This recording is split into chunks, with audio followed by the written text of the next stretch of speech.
Oke baik, perkenalkan nama saya Cornelius Ampur, NIM 2020 310018. Di sini saya akan menjelaskan materi analisis jaringan kerja untuk memenuhi UAS mata kuliah riset operasi.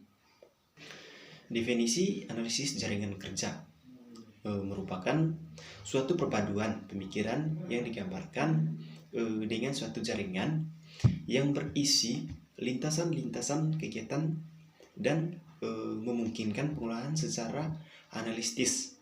Nah, analisis jaringan kerja ini memungkinkan suatu perencanaan yang efektif dari suatu rangkaian yang mempunyai interaktivitas.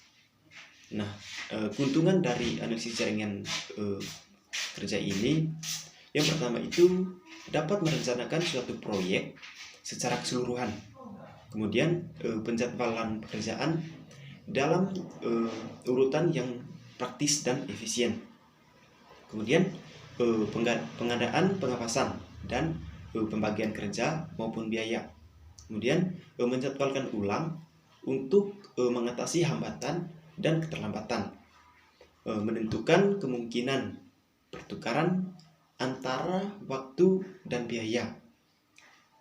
Jadi keuntungan menggunakan ini itu menggunakan dua metode, yakni CPN dan PER. Nah, CPN di sini itu yang pertama digunakan dalam mega proyek atau proyek yang memiliki tingkat kompleksitas pekerjaan yang sangat tinggi. Kemudian digunakan jika biaya merupakan suatu yang penting dalam proses perencanaan dan pengawasannya. Tetapi waktu dapat diperkirakan secara lebih baik dan biaya dapat dihitung secara lebih akurat. Sedangkan per di sini yang pertama itu pemecahan masalah yang melibatkan banyak pihak dan pekerjaan berjalan secara bersamaan dan saling terkait. Kemudian digunakan bila dapat ketidakpastian yang ekstrim akan waktu dan biaya. Dijalankan dengan dasar sistem network yang terpadu. Terus aktivitas waktu dalam jaringan PER yang pertama itu diperlukan untuk mendapatkan perkiraan yang tepat dari setiap pekerjaan. Kesalahan memperkirakan waktu pengerjaan suatu pekerjaan akan mengakibatkan kesalahan penjadwalan penyelesaian suatu proyek. Kemudian yang kedua, satuan waktu dalam aktivitas jaringan seperti ini sering dinyatakan dalam mingguan. Kemudian menentukan setiap kegiatan pada proyek yang sudah dibuat jaringan kerjanya. Memerlukan informasi yang akurat untuk memperkirakan jadwal setiap pekerjaan. Kemudian distribusi untuk menentukan waktu yang akan dipilih dilakukan dengan menggunakan distribusi beta.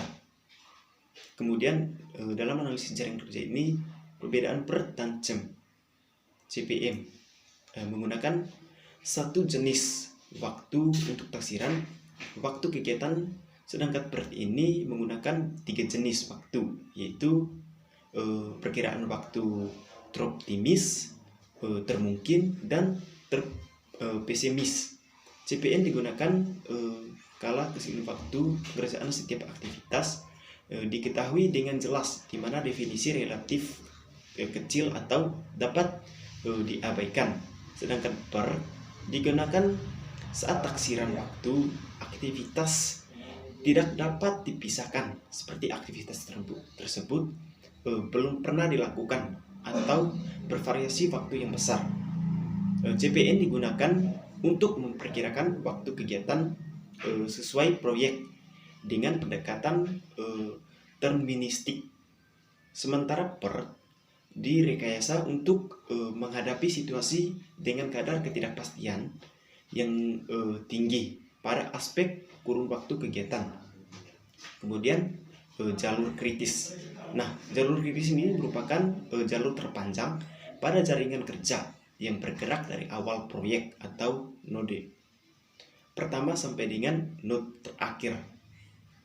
Kedua, untuk mempermudah mencari jalur kritis dari jalur kerja yang sangat banyak, digunakan metode min-ES atau waktu awal yang paling dini, min-EF atau waktu penyelesaian paling dini untuk setiap aktivitas jaringan kerja. Min-EF sama dengan ES tambah T, min T sama dengan waktu harapan atau aturan waktu paling dini dan waktu penyelesaian paling lambat.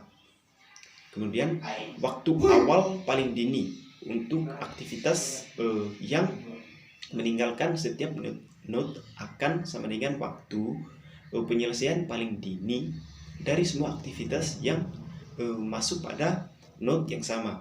Kemudian waktu penyelesaian paling lambat sama dengan waktu paling lambat dari penyelesaian suatu aktivitas tanpa memperpanjang waktu penyelesaian keseluruhan aktivitas. Kemudian waktu awal paling lambat sama dengan waktu paling lambat suatu aktivitas dimulai tanpa mengulur waktu penyelesaian proyek secara keseluruhan. Jadi yang berikutnya slack atau waktu luang.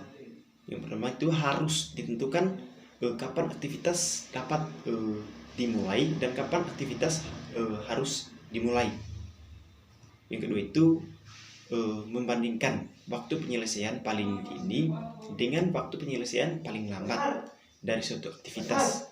Kemudian selisih waktu paling dini dan waktu paling lambat akan menciptakan slack atau slack sama dengan 0, berarti tidak ada waktu luang lagi. Sekian dan terima kasih.